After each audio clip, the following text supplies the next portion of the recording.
میں نے عرض کیا تھا کہ برکتیں لینے کے لیے، خیروں کو سمیٹنے کے لیے، برکتوں کو تلاش کرنے کے لیے ہم گھر سے باہر نکلتے ہیں، دور دراز کی جگہوں پر جاتے ہیں، دور دراز۔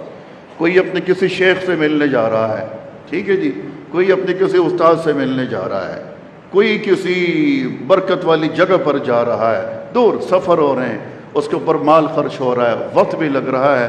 تو میں نے عرض کیا تھا یہ بہت ساری خیریں، یہ بہت ساری برکتیں ہمارے گھروں کے اندر رکھی ہیں، لیکن ان چیزوں کی طرف آج تک ہماری توجہ نہیں ہوئی۔ اور اس میں دو چیزوں کا میں نے ذکر کیا تھا، باقی جتنا ہو سکا آج اس کے اوپر جو ہے وہ کچھ گفتگو کرنی ہے۔ جن دو چیزوں کے اوپر تذکرہ ہوا تھا ان میں سے پہلی چیز تقوی ہے، تقوی، اللہ تعالیٰ کا خوف، ڈر۔ آپ حدیث پاک میں نبی کریم صلی اللہ علیہ وسلم کے واقعات اور ارشادات سنتے ہوں گے، آپ نے سنے ہوں گے۔ آپ جب صحابہ کرام کو تقوی کی اہمیت اور اس کی دعوت دیا کرتے تھے تو آپ فرماتے تھے کہ فی السر والعلانیہ،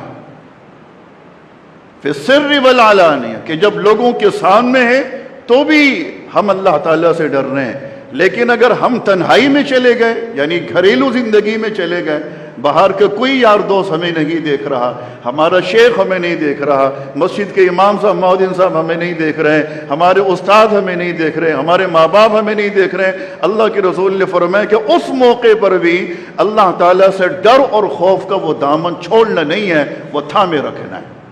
یہ ہے تقوی، اللہ تعالیٰ کا ڈر ہر موقع پر۔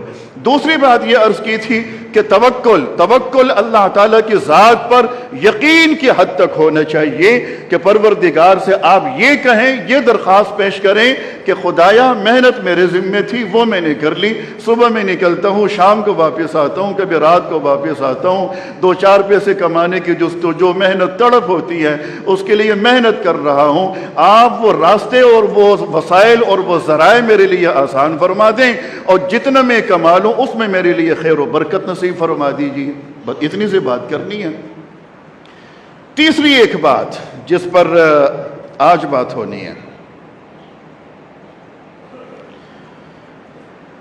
وہ ہے صلہ رحمی۔ صلہ رحمی کا آسان سا ترجمہ اردو زبان میں اگر میں آپ کے سامنے کروں تو ان الفاظ کے ساتھ کر سکتا ہوں کہ رشتوں کو نبھانا، رشتوں کو نبھانا۔ اب اس حوالے سے ہماری طرف سے زیادتی کیا ہے کہ جناب محمد الرسول اللہ صلی اللہ علیہ وسلم تو فرماتے ہیں کہ اگر کوئی شخص اپنے رزق میں، اپنی روزی میں فراوانی چاہتا ہے، وہ وسعت چاہتا ہے، وہ برکتیں چاہتا ہے، تو رسول اللہ فرماتے ہیں کہ اسے چاہیے کہ وہ رشتہ داروں کا خیال رکھے، وہ صلہ رحمی کرے، وہ رشتوں کو نبھائے۔ اچھا، ہماری طرف سے زیادتی کیا ہے؟ ہماری طرف سے زیادتی یہ ہے کہ گھر پہ بوڑھا باپ ہے، وہ میرا رشتہ دار نہیں ہے، سمجھ رہے ہیں؟ بوڑھی اماں ہے، بیچاری ضعیف ہو چکی ہیں، بیمار ہیں، اس سے تو میرا کوئی رشتہ نہیں ہے، وہ میری عزیزہ نہیں ہے، وہ میری رشتہ دار نہیں ہے۔ وہ جس خاتون خانہ سے میرا نکاح ہو چکا ہے، جو میرے نکاح میں بندی ہوئی ہے، اس سے بھی میرا کوئی رشتہ نہیں ہے۔ وہ کون ہے؟ باہر سے خاتون ہے، مجھ پر مسلط ہو گئی، کوئی رشتہ نہیں ہے اس سے میرا، ٹھیک ہے۔ گھر میں اللہ نے بچے دیے ہیں، ان میں بیٹے بھی ہیں، بیٹیاں بھی ہیں، ان سے بھی کوئی تعلق نہیں ہے۔ بہت سو کو آپ نے دیکھا ہوگا وہ اپنی خالہ کے پیچھے گھومتے ہیں، ان کے ہاں راشن ڈلوا رہے ہیں، ان کے بچوں کی شادیاں کرا رہے ہیں، کبھی خالہ، کبھی پھپھی، کبھی بھائی، بھتیجے، بھانجے، جو بھی ہمارے عزیز رشتہ دار ہیں جن سے اللہ تعالیٰ نے ہمیں اور ان کو ہم سے جوڑ رکھا ہے، ہمیں ان سے جوڑ رکھا ہے، یہ سارے ہمارے خاندان کے لوگ ہیں، ان کا خیال رکھنا چاہیے نا۔ لیکن وہ جو گھر میں اللہ تعالیٰ نے جن سے ہمارا رشتہ ان کے نسبت زیادہ مضبوطی کے ساتھ جوڑا ہوا ہے، ان کے ساتھ ہماری زیادتی ختم نہیں ہوتی۔ صلہ رحمی کا تقاضا یہ ہے، صلہ رحمی میں اگر آپ درجہ بندی فرمائے نا کہ ہم نے رشتے نبھانے، تو ان رشتوں میں سب سے قریبی رشتہ جو جن لوگوں کا ہم سے اور ہمارا ان سے، وہ کون لوگ ہیں؟ تو ٹاپ پہ جو ہے وہ آپ کے سامنے وہی لوگ آئیں گے جو آپ کے گھر میں باپ ہے، ماں ہے، بیوی ہے، بچے ہیں، یہ لوگ ہیں. لیکن ان لوگوں کو فراموش کر کے باہر والوں کا خیال رکھنا یہ صلہ رحمی نہیں ہے. 3 باتیں ہو گئی. چوتھی بات، ایک حدیث ہے، نبی کریم صلی اللہ علیہ وسلم کی خدمت میں کچھ حضرات تشریف لائے اور انہوں نے اپنے ایک مسئلہ رکھا، ایک پریشانی رکھی، اور وہ کہنے لگے کہ یا رسول اللہ انا نأکل ولا نشبع، ہم کھاتے تو ہیں، سیر نہیں ہوتے. ہم کھاتے ہیں، ہمارے گھروں میں کھانا وافر ہے، لا نشبع، سیر نہیں ہوتے ہیں، پیٹ نہیں بھرتا. کیا مطلب؟ برکت نہیں ہے. کیا وجہ ہو سکتی ہے؟ نبی کریم صلی اللہ علیہ وسلم نے سنتے ہی فرمایا فَلَعَلَّكُمْ تَأْكُلُونَ مُتَفَرِّقِينَ، معلوم ہوتا ہے کہ تم گھر میں الگ الگ ہو کر کھانا کھاتے ہو. ابا جان کا دسترخوان ادھر بچھا ہوا ہے اور تمہارا دسترخوان کہیں اور ہے، بڑے بھائی کا کہیں اور ہے، چھوٹے بھائی کا کہیں اور ہے. ایک ہی گھر میں ایک کھانے کا وقت ہوتا ہے، دسترخوان کئی سارے لگ جاتے ہیں. ایسا ہی ہے؟ وہ کہنے لگے کہ اللہ کے رسول بالکل ایسا ہی ہے، مرض آپ نے پکڑ لیا ہے. فرمایا فاجتمعوا الى طعامكم واذكروا اسم الله عليه یبارک لکم فیہ، کہ اپنا دسترخوان ایک کر لو، اکٹھے ہو جاؤ، کھانا مل جل کر کھایا کرو، اللہ کا نام لے کر کھانا کھانا شروع کیا کرو، اللہ تعالیٰ تمہارے کھانے میں برکت عطا فرما دیں گے. اب کئی دسترخوان لگتے ہیں، اس کا نقصان کیا ہوتا ہے؟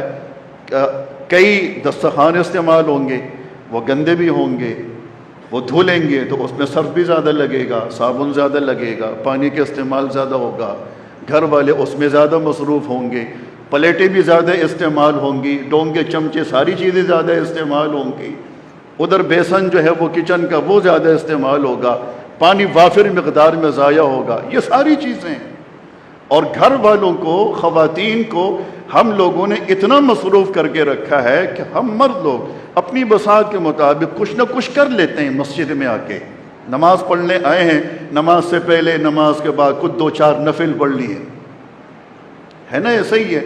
وہ موقع لگا، وقت ملا، ہم نے قرآن پاک اٹھا کے تلاوت کر لی. لیکن یقین جانیے ہماری خواتین کے ہاں گھروں میں وہ ماحول نہیں ہے، وہ نوافل کا، تسبیحات کا، تلاوتوں کا. وجہ اس کی کیا ہے؟ ہم نے ان کو اتنا مصروف کر کے رکھا ہے کہ وہ صرف فرض نماز پڑھنے پر ہی اکتفا کرتی ہیں. فرض نماز پڑھ لی اور ساتھ میں جو ضروری سنتیں ہیں ان کی ادائیگی کر لی. تو تھوڑا سا ان کو بھی فارغ رکھیں تاکہ وہ بھی ذکر کے ماحول میں تھوڑا سا گھر کے اندر جڑیں اور اس سے خیر و برکت پیدا ہو. گھر میں اگر خیر و برکت چاہیے تو اس کے لیے ضروری ہے کہ کھانا مل جل کر کھایا جائے.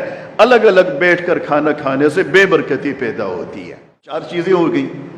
5ویں چیز بڑی شاندار ہے، لیکن مجھے نہیں لگتا کہ آپ کی یہ تاجر برادری اور یہ تنظیمیں، یہ لوگ آپ کو اس چیز کے اوپر عمل کرنے دیں. وہ 5ویں چیز کیا ہے؟ وہ 5ویں چیز بھی ایک حدیث ہے. جناب محمد الرسول اللہ صلی اللہ علیہ وسلم اپنی امت کے لیے دعا فرمایا کرتے تھے، اللہم بارک لامتی فی بکورہا، کہ میرے پروردگار میری امت کے صبح کے وقت میں برکت نصیب فرما دے. میری امت کے صبح کے اوقات میں، لمحات میں خیر و برکت نصیب فرما دے. آج بھی ہم دیکھتے ہیں ہمارے ہاں مارکیٹیں کھلتی ہیں تو 12-1-2 بجے کے بعد، صبح کا وقت ہمارا سارا سونے کا ہوتا ہے. لیکن آپ یقین جانیے آپ میں سے وہ حضرات، وہ ہمارے بزرگ، وہ ساتھی جو یورپ سے ہو کر آئے ہیں، جنہوں نے وہاں کا ماحول دیکھا ہے، وہ لوگ صبح سویرے اٹھتے ہیں، اپنی مارکیٹیں کھول لیتے ہیں. انگریز ہے، اس کا ہمارے مذہب سے، دین سے کوئی تعلق نہیں ہے. اللہم بارک لامتی فی بکورہا والی حدیث کے اوپر ان لوگوں کا عمل ہے. جب شام ہونا شروع ہوتی ہے ان کے مارکیٹیں بند ہونا شروع ہو جاتی ہیں. ہماری مارکیٹیں کھلنا شروع ہوتی ہیں. جیسے میں نے آپ سے عرض کی ہے نا کہ ہماری جو تاجر تنظیمیں ہیں تجارت والی کاروباری جو ہماری تاجر برادری ہے وہ لوگ آپ کو اس چیز کے اوپر عمل کرنے نہیں دیں گے. وجہ اس کی یہ ہے کہ ملک میں انرجی کو سیو کرنے کی ضرورت ہے, بجلی بچانے کی ضرورت ہے. آئے روز ہماری حکومتیں فیصلہ کر لیتی ہیں, تجاویز پیش کرتی ہیں, تاجر برادری سے مشاورت کر لیتی ہیں کہ جی مارکیٹیں کس طریقے سے 8 بجے بند ہو جائیں. آپ تھوڑا سا صبح سویرے جلدی مارکیٹوں میں آ جائیں, مارکیٹیں 7 بجے بند کر لیں, 8 بجے بند کر لیں, 9 بجے بند کر لیں. اس سے ملک میں اتنی جو ہے وہ بجلی کی بچت ہوگی اور فائدہ ہوگا. اتنا جو ہم خسارے میں جا رہے ہیں وہ خسارہ ہمارا ختم ہو جائے گا. لیکن وہاں سے وہ تاجروں کی تنظیمیں وہ بیٹھتی ہیں اور احتجاج کرنا شروع کر دیتی ہیں. یہ ہمارے حق کے اوپر ڈاکہ ہے, یہ لوگوں کے ساتھ ظلم ہے, یہ غریب دکانداروں کے ساتھ زیادتی ہے. اور احتجاج شروع کر لیں گے, پین فلیکس لکھوا کے سڑکوں کے اوپر کھڑے ہو جائیں گے. ہمارے حقوق کے اوپر ڈاکہ ڈالا جا رہا ہے. اوپر سے مہنگائی, اور مہنگائی کے بعد ہمیں دکانیں بھی کھولنے نہیں دی جا رہی. یہ ہمارا حال ہے. اللہ کے رسول کیا فرما رہے ہیں؟ اللہم بارک لی امتی فی بکوریا. پروردگار میرے امت کے صبح کے اوقات میں خیر و برکتیں نصیب فرما دیں. وہ صبح کا جو خیر و برکت والا وقت ہے وہ ہم نے سونے میں لگا دیا, وہ ہمارا سونے کا ہے. اور ساری زندگی گھریلو سسٹم اس چیز کی وجہ سے ہمارا اتنا تباہ ہو چکا ہے کہ جس کی کوئی انتہا نہیں. اس بے راہ روی کی وجہ سے, اس غلط طریقہ کار کی وجہ سے ہم بیمار پڑیں, ہم مریض ہو چکے ہیں, ہماری زندگی سے چین سکون ختم ہو چکا ہے. کیونکہ رات کو جو سونے کا وقت تھا وہ ہم نے موبائل کے لیے لگا دیا. پتہ ہے نا مارکیٹ تو ہم نے 2 بجے سے پہلے نہیں جانا ہے, تو سو جائیں گے ہم 3 بجے 4 بجے, اسے کیا فرق پڑتا ہے. اور صبح جب آپ سو رہے ہوتے ہیں اور پھر جاگتے ہیں تو بچے اسکول جا چکے ہوتے ہیں. ایسا ہی ہے, ایسا ہی ہے نا. پھر بچے جب اسکول سے واپس آتے ہیں تو آپ دکان جا چکے ہوتے ہیں, آپ اپنے آفیسز دفاتر جا چکے ہوتے ہیں. اور پھر جب آپ رات کو گھر تشریف لاتے ہیں تو بچے سو چکے ہوتے ہیں. تو وہ جو بچوں اور ماں باپ کے بیچ کا جو ایک تعلق تھا نا, محبت والا, پیار والا, ہمدردی والا, ان کو نصیحتیں کرنے والا, ان کو اچھی اچھی باتیں بتانے والا, ان کے ساتھ مل بیٹھ کر کھانا کھانے والا, وہ سارا ختم ہو چکا ہے, وہ ڈسٹرب ہو چکا ہے.